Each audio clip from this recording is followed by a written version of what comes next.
Hey guys, Lawrence here, and today I'm going to talk to you about my Blackmagic Pocket Cinema 4K, even though there is now a 6K model available and this one's like a year old or so. I absolutely love this camera, but in the title I say that I'm getting rid of it. So why is that? Well, for the longest time now I've been doing YouTube as a techie YouTuber, shooting monitors, speakers, mice, keyboards, computer cases, all of that stuff, even cameras like the ones I'm filming with right now. And that's always been a very static environment, and for that this camera is amazing, and I wish I got it 2 years earlier. My channel would have been so much better if I had this camera or something like it earlier for shooting this sort of studio filming that I've been doing for years now.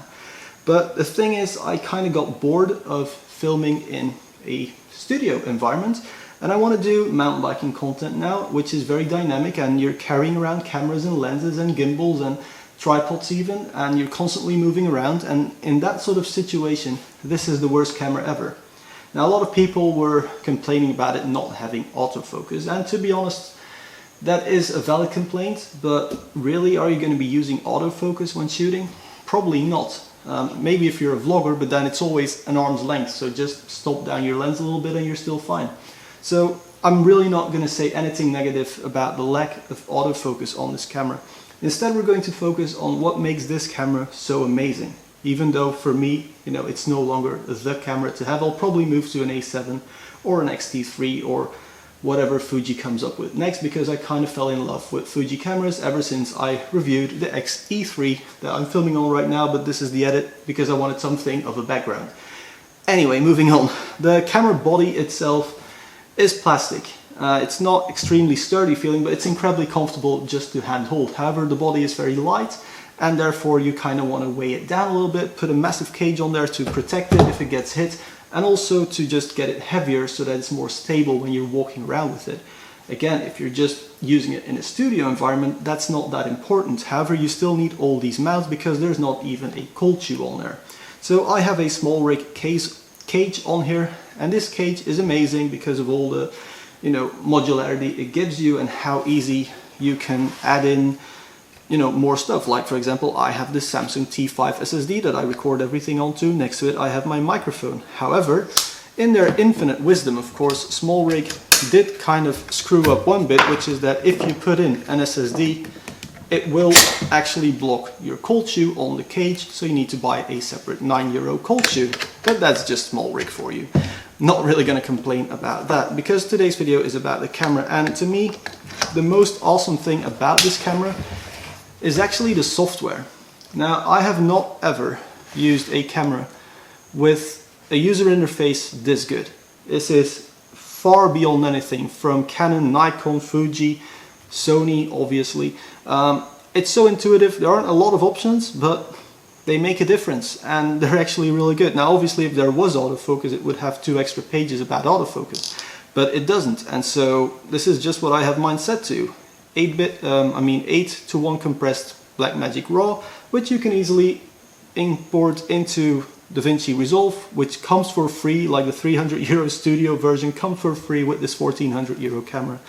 Absolutely amazing, because it was the software that I was already using, so that was pretty awesome. But yeah, software on this camera amazing, and the image quality, as you can see from that X-E3 video that I did, the image quality you get from this is incredible. Not just what you get straight from the camera, but just the flexibility in post-production. You can completely ruin a shot as long as it's somewhat decently exposed. You can do whatever you want with it. And there's so much detail in there that if you want to do tracking, for example, or stabilization afterwards, it's no problem.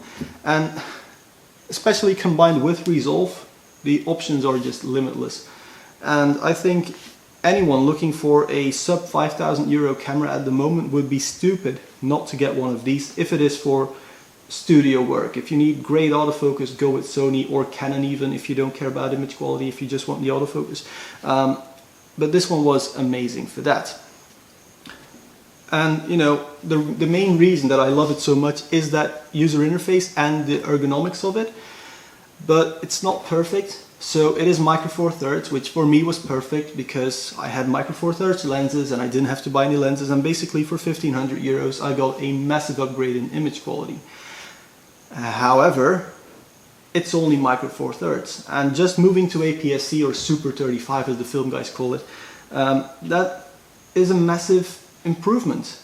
Going to full frame would be even better, because I did originally film a lot of this channel on an A7, and I just love the look of it. I don't really like the way micro four thirds video looks. You can put speed boosters on there, you can put the fastest glass on there, it's still a micro four thirds sensor, and you don't get that awesomeness that you get from full frame.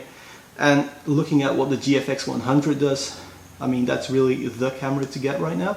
But it is a tiny sensor. Now the 6K version, which is identical in every single way except the sensor, is going to address that somewhat by going to that Super 35 sensor format. But it's still not going to be that epic camera that I personally want, because again, it